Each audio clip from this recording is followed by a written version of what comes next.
7 trademark mistakes that you do not want to make, and they are commonly made on trademark applications. I've seen them multiple times. Stay tuned till the very end because I'm going to give you a bonus. So actually 8 trademark mistakes you don't want to make. Before I get into the video, I just want to let you know that if you already know you need a deep dive walkthrough of how to file a trademark application, make sure you grab a seat in the free masterclass that I am giving, limited spots only. Scroll down into the description below. Let's get into the video now. Mistake number 1. Who is going to be owning the trademark application? Is it going to be you? Is it going to be your business? Is it going to be you and a business partner? Are you owning this application individually? Do you have a corporation? Do you want this application to be owned by your trust? I have worked with applicants who have their IP assets amongst other assets inside of a trust, and they want the trust to own it. So this is going to be very important and critical in moving forward. Can this be changed later on? Well, sure it can. So is it actually a mistake? Well, it's not a detrimental mistake if you designate, one person and then you want to switch it to somebody else, or you want to switch it to the trust. But that is one of the mistakes that business owners make, is indicating who is going to own the application. So if you already know from the get-go that your business is going to own it, which is what I recommend, then you should have your business own it. But everybody's circumstances are different, so send me an email down below. We'll make sure that we get the owner right on your trademark application. Number 2, what is the second mistake that trademark applicants make? If you've been watching the videos in my trademark playlist, you already know that when you submit an application, you have to choose between filing an application to protect the words or to protect the logo. It is very difficult to protect both in one. If you want to know how you can protect both in one, make sure to catch that video right here. That's the closest you're going to get to protecting both in one. But for purposes of the video, understand that you are actually making a selection for either protecting the words or protecting the logo.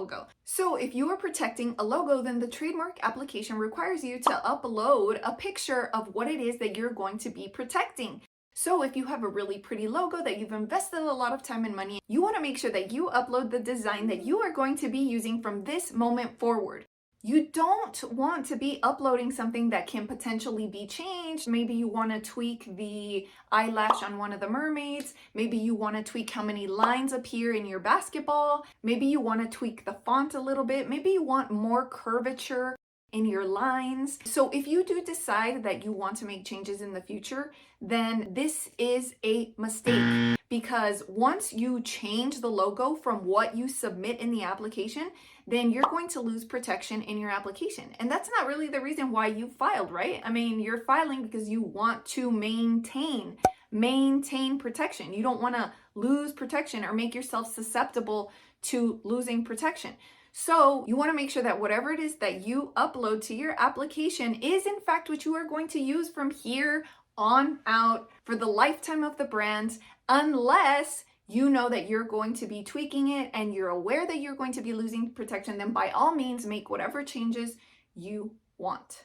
Now, if you want to learn more about how to protect a logo with a trademark application, you have to watch this video right here, because I go into way more detail than I could cover in this video. But make sure that you submit the proper picture that you're in fact going to be using for the lifetime of your brand if you want to maintain protection.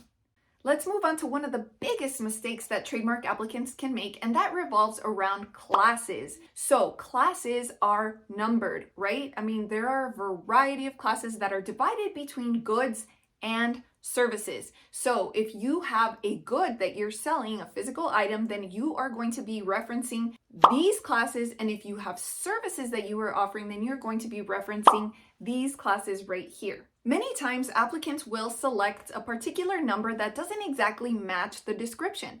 So when it comes to a class, you're going to have to select a number, like I already talked about, either from here or from here. And you're also going to have to put in a description into the text box, or select a description from a pre-approved list that the trademark application will allow you to choose from.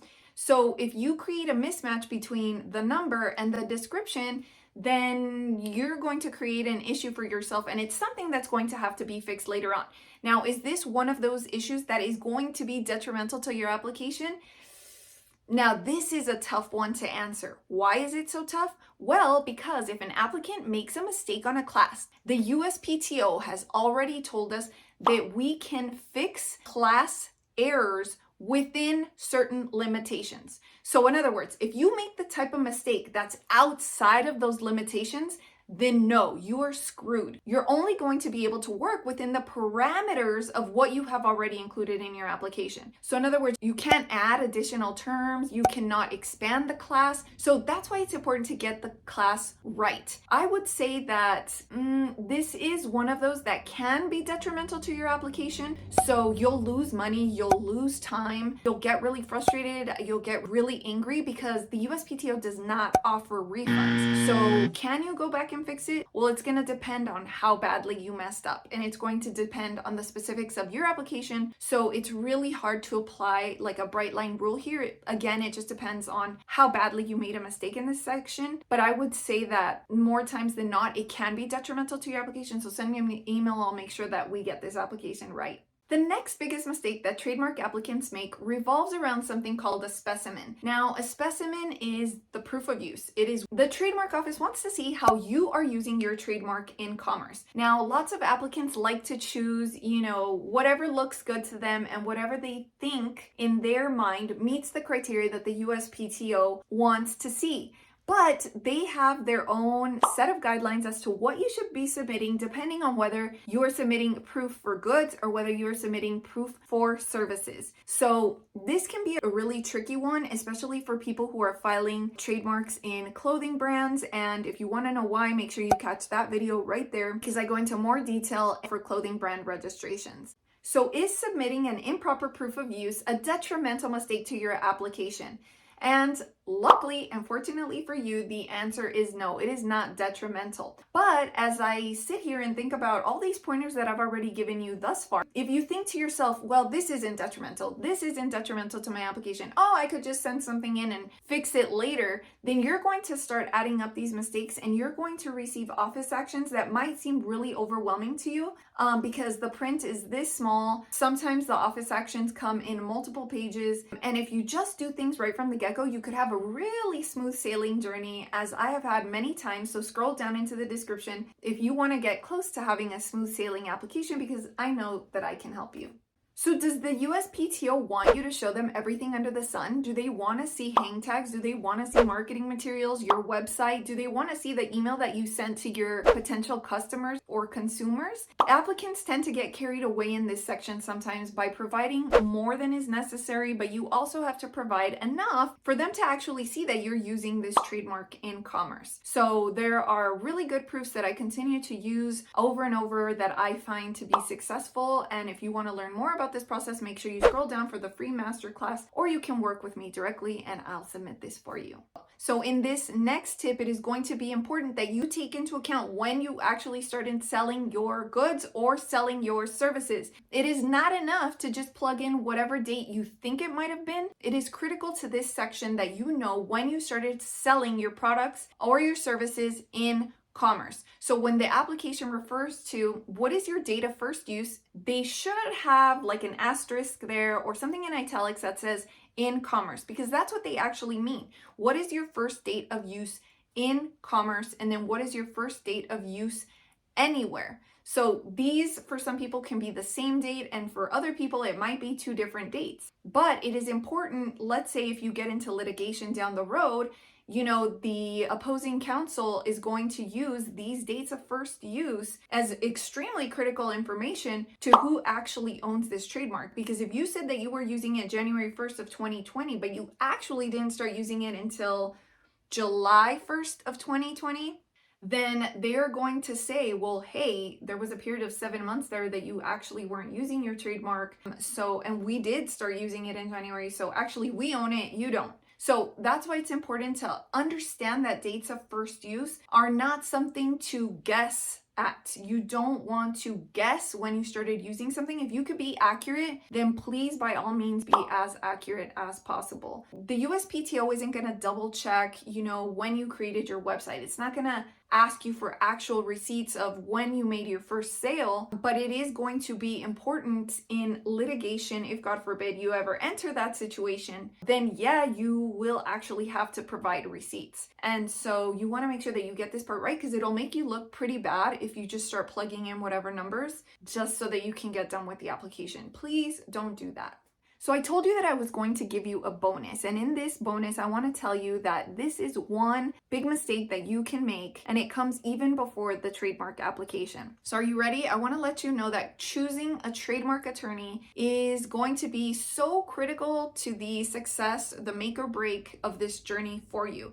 If you choose a trademark attorney that you really don't like, whose style you don't like, their vibe is not the same as yours, or the vibe is off, then maybe they're not the trademark attorney for you. If you're more traditional and you expect your attorney to offer information to you in a certain type of way, then you really want to think about, well, how is my attorney going to deliver this information to me? Do I prefer a younger attorney? Do I prefer somebody who's really experienced and also young? Do I prefer an older person? Things to consider are, how many successful applications have they had? Are they providing free information on a consistent basis?